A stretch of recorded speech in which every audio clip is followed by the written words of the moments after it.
Absent na naman si Inday Lustay. Second day po ng pre-trial para po sa impeachment ni Sara Duterte. Naganap po dyan sa Senado. Pero as expected, hindi na naman po nagpakita itong si Sara Duterte dyan sa pre-trial. At yung modus ng mga to, nabubulgar kayo. Sige. Bago tayo mag-proceed ka, Coffee, doon sa nangyari ngayon, pag-usapan natin yung nangyari ng unang araw ng pre-trial. Kasi may mga kumalat po na fake news na si Kong Jervin Luistro ay kinain daw po ng buhay ni Attorney Sheila Sison. Siya po yung isa sa mga abogado ni Sara Duterte. Sige, pag-usapan natin yan. At ano pa yung ginawa ng kampo ni Sara Duterte. Ayan, magandang araw po Luzon, Visayas at Mindanao, yung mga ka-coffee natin. Nakikinig po sa Facebook, sa YouTube at sa TikTok. Make sure na naka-follow na po kayo. Nakasubscribe na kayo sa YouTube. At yung mga nakikinig po abroad, magandang araw po sa inyo. Sige, let's proceed sa nangyari last week. Sa first day ng pre-trial. Ganito ang ginawa ng kampon nila Sara Duterte. Kasi sa pre-trial ka, Coffee, ang pinaka-purpose ng pre-trial, ibig sabihin, pre-before trial. So yung mga activities before the trial proper na mangyayari po ng July 6, pinag-uusapan na natin dyan, halimbawa, marking of evidence. Diba? Kumbaga yung mga bagay na dapat pinag-uusapan na natin ngayon para pag nag-proceed na tayo sa mismong trial, mabilis na po yung proseso. 'Di ba? Kumbaga preparation po ito. Paghahanda po ito sa magaganap na trial ng July 6, first day po ng trial. Doon sa pre-trial, in-identify na nila yung mga ebidensya. Nililista na po nila yung mga witnesses. Remember, meron po tayong 4 na articles of impeachment. First, yung improper use of public funds, yung pagnanakaw po sa confidential funds. Yung second, unexplained wealth, yung hindi po maipaliwanag na yaman ni Sara Duterte. Yung pangatlo naman po, yung bribery, panunuhol po ng mga opisyal ni Sara Duterte. At pangapat po, yung pagbabanta sa buhay ng presidente, ni First Lady at ni Martin Romualdez. Pero kay presidente lang po yung pinag-uusapan natin dito. 4 po yan na articles of impeachment. Kumbaga ito po yung mga grounds kung bakit dapat ma-convict si Sara Duterte. Bawat isa po, may mga witness yan. Halimbawa, dito sa bribery, sa number 3, article 3, sa bribery. Sino yung mga witness mo dyan na magpapatunay na totoong merong bribery? Natatandaan ninyo yung Quadcom. Sa Quadcom, may mga opisyal na po na nagsalita na inamin nila mismo, nakakatanggap sila ng envelope coming from Sara Duterte. So yung pangalan po nila, ipinapasa po yan. Diba? Nililista po yan yung mga witnesses. Ano yung mga dokumento? Sige, unexplained wealth. Ano yung mga dokumento? O, halimbawa, yung reports na natanggap po ng AMLC o ng Anti-Money Laundering Council, nilunotan na po nila yan. Kumbaga, para mas organized ba? Pagdating na trial, mas organized na po. Yan yung po yung purpose ng pre-trial. So, ang nangyari, ang kampo nila Sara Duterte, naglista ng more than 40 witnesses. Ang dami, di ba? Prosecution, alam ko, 30. No, more or less 30.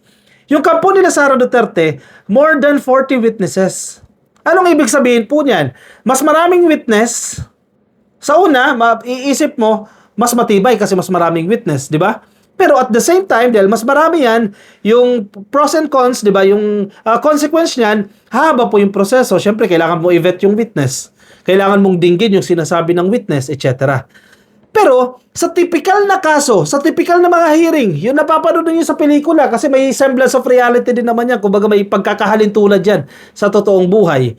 Yung witness mo, ideally, hindi ko naman sinasabing at all times, no? Pero ideally, dapat, kakampi mo yan. Yung witness na kinuha mo, na nilista mo dyan, magpapatunay na ikaw ay inosente, na ikaw ay walang kasalanan. Pero alam mo kung anong ginawa ng kampon ni Sara Duterte? Ang pinaglilista niya ro sa witness, Ramil Madriaga. Definitely. Bakit mo gagawing witness? Pabor sa'yo si Ramil Madriaga, eh siya ngayon naghusga sa'yo eh. Siya ngayon nag-accuse sa'yo. Na may affidavit na yan, na ginawang clarificatory hearing dyan sa House of Representatives. Tapos, nilista niya as one of her witnesses. Ramil Madriaga, number 2, Senator Trillanes.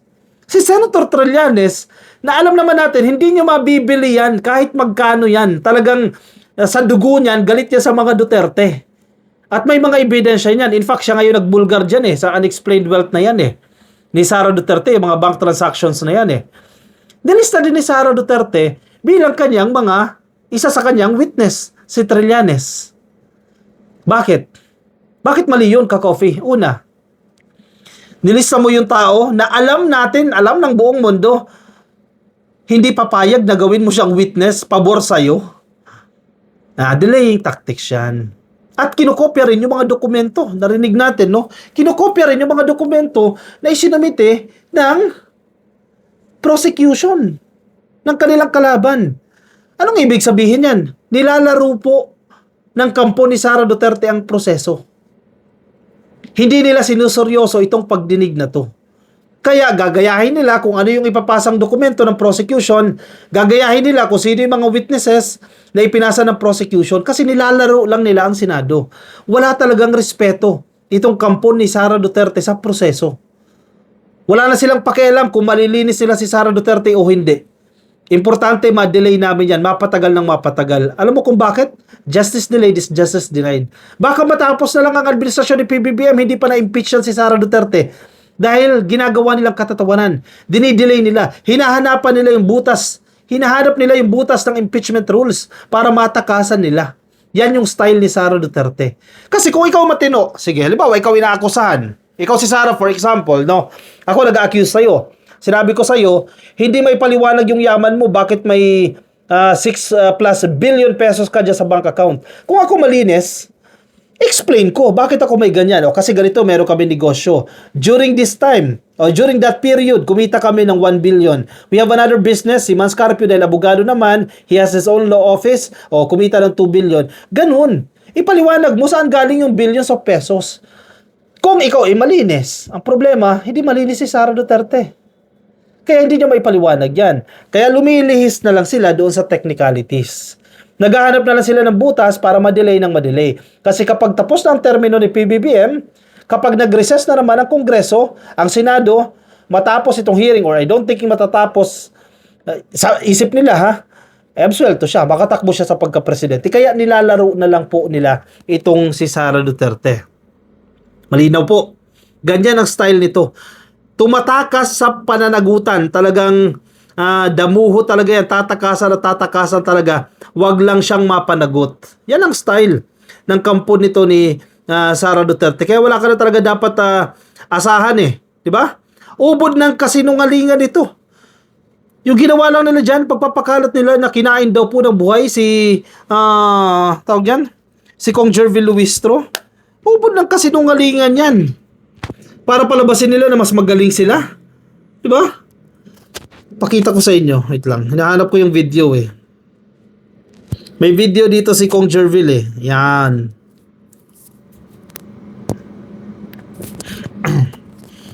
Diyan sila magaling eh. Gawa na sila ng mga fake narratives para makakabudol sila. Diba? Kasi marami rin mga mga sa totoo lang, kahit mga BBM supporters, mabilis mapaniwala ng fake news eh. Pero we can may mga kumalat na rumors na parang... Ito. Pero we can may mga kumalat na rumors na parang nagkalang mo na ng buhay ko na parang ganun yung nangyari. Can you clarify po that, Chair? That is not true. I charged it to fake news. And the people should become very cautious now in watching from the social media. We should be careful in deciphering what is correct and what is false. Of course, I am conscious that I am representing the interest of the sovereign Filipino people. Hindi po ako papayag na lamunin ng buhay ang laban ng sambayan ng Pilipino. Okay. Sabi ng ng mga DDS nilamon ng buhay. Anong ibig sabihin ka-coffee ng nilamon ng buhay? Kumbaga nagkasagutan kayo pero wala kang maisagot, di ba? Para ganyan eh. Kumbaga no match. Sa away kalye, wala kang binatbat, di ba? Walang binatbat daw po si Kong Jervil Luistro doon sa legal counsel ni Sara Duterte na si Attorney Sheila Sison, no? Hindi po totoo 'yan. Bakit po hindi totoo 'yan? Wala pong oral argument na naganap. So walang debate na naganap. Posible meron, sige, natural na pag-uusap lang, etc. Pero not the oral argument. Yung parang sa sa mga hearing na napapanood nyo sa pelikula, di ba? Na naku-corner ka, hindi mo maipaliwanag yung ganitong bagay, hindi mo ma-explain, etc. So, kumbaga sa school, sa recitation, hindi ka masagot. O kung may nagdebate kayo, wala kang argument na maisagot or sabaw yung mga sagot mo. Walang ganun na naganap, walang oral arguments. Kasi ang pinag-uusapan pa lang sa pre-trial, hindi pa nga yung admissibility yung ng mga ebidensya Kung admissible ba sa korte o katanggap-tanggap ba yung ebidensya na ipresenta o yung dokumento, wala pang ganyan. Hindi pa dinidetermine yan. O halimbawa, magpasa ng dokumento si Sara Duterte, o ito proof na hindi ako nagnakaw sa kaban ng bayan. Pagdidesisyon na ba natin yan kung katanggap-tanggap yung ebidensya na yan o hindi? Yung admissibility ng document? Hindi pa. Sa trial mismo gagawin yan. Walang oral arguments na nangyari. Paano nilamon ng buhay si Kong Jervil Luistro? Ang pinag-uusapan lang dyan, mga attendance, schedule. O ilang araw kinakailangan yung pagdinig. O, di ba? Marking of evidence. O para exhibit 1, exhibit 2, exhibit 3, exhibit 4. Para mas mabilis na yung proseso. Walang oral arguments na naganap. Paano nilamon ng buhay si Kong Jervil Luistro? Diyan sila magaling. Gumawa ng fake news para palabasin na napakagaling ng abogado ni Sara Duterte, pero hindi naman nila masagot yung mga binibintang sa kanila, kundi lagi sila nakakapit doon sa saan? Nakakapit sila sa technicalities. Takbo sa Korte Suprema para maiwasan yan, etc. Yan lagi ang style ng mga to. Diba? Tapos sasabihin ninyo, kinain ng buhay si Kong Jervil Luistro. Paano kakainin yan? At isa pa, hindi lang mag-isa si Kong Jervil Luistro dyan.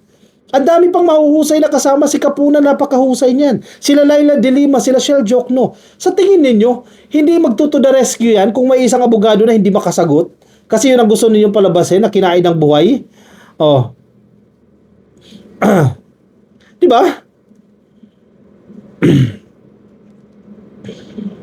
Delaying tactics nga lang yung ginagawa nila Tapos sasabihin, kinain ng buhay?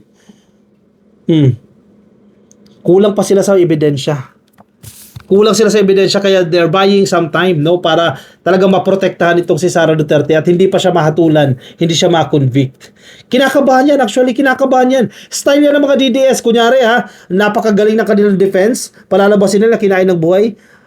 Pero yung reality, bahina itong kampo na ito. Kasi kahit gaano ka pa kagaling na abogado, kung totoong nagnakaw yung witness, kung totoong nagnakaw yung respondent o yung kliyente ninyo, at napakatibay ng ebidensya, hindi mo matatakasan yan.